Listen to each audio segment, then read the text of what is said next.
Chapitre 4. Je vous exhorte donc, moi, le prisonnier dans le Seigneur, à marcher d'une manière digne de la vocation qui vous a été adressée. En toute humilité et douceur, avec patience, vous supportant les uns les autres avec charité. Vous efforçant de conserver l'unité de l'esprit par le lien de la paix. Il y a un seul corps et un seul esprit, comme aussi vous avez été appelés à une seule espérance par votre vocation.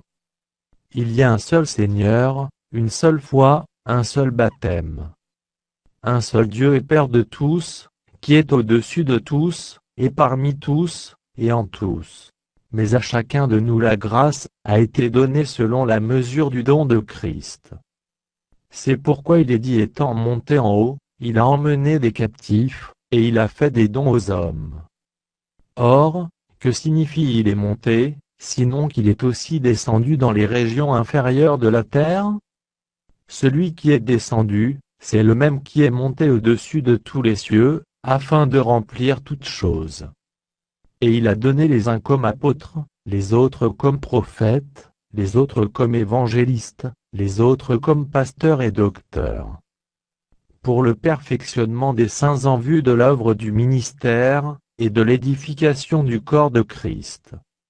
Jusqu'à ce que nous soyons tous parvenus à l'unité de la foi et de la connaissance du Fils de Dieu, à l'état d'homme fait, à la mesure de la stature parfaite de Christ.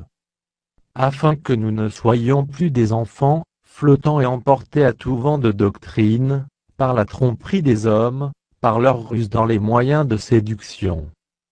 Mais que, professant la vérité dans la charité, nous croissions à tous égards en celui qui est le chef, Christ.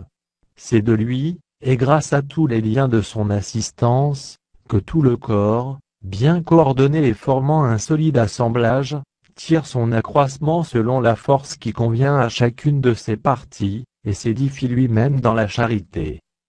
Voici donc ce que je dis et ce que je déclare dans le Seigneur, c'est que vous ne devez plus marcher comme les païens, qui marchent selon la vanité de leurs pensées.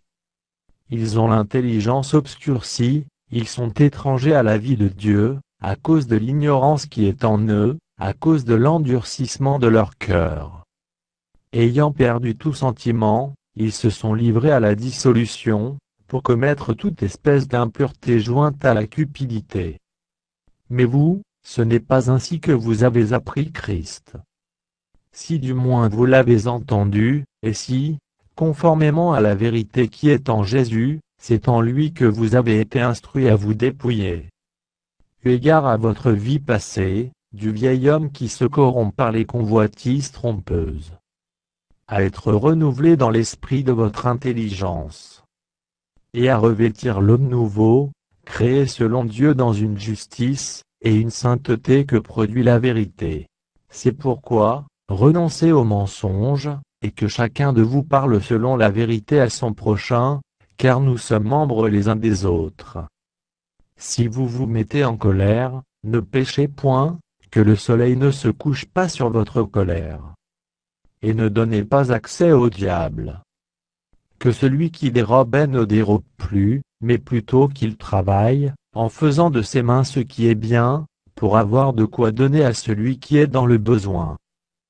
Qu'il ne sorte de votre bouche aucune parole mauvaise, mais, s'il y a lieu, quelques bonnes paroles, qui servent à l'édification, et communiquent une grâce à ceux qui l'entendent. N'attristez pas le Saint-Esprit de Dieu, par lequel vous avez été scellés pour le jour de la rédemption. Que toute amertume, toute animosité, toute colère, toute clameur, toute calomnie, et toute espèce de méchanceté, disparaissent du milieu de vous. Soyez bons les uns envers les autres, compatissants, vous pardonnant réciproquement, comme Dieu vous a pardonné en Christ.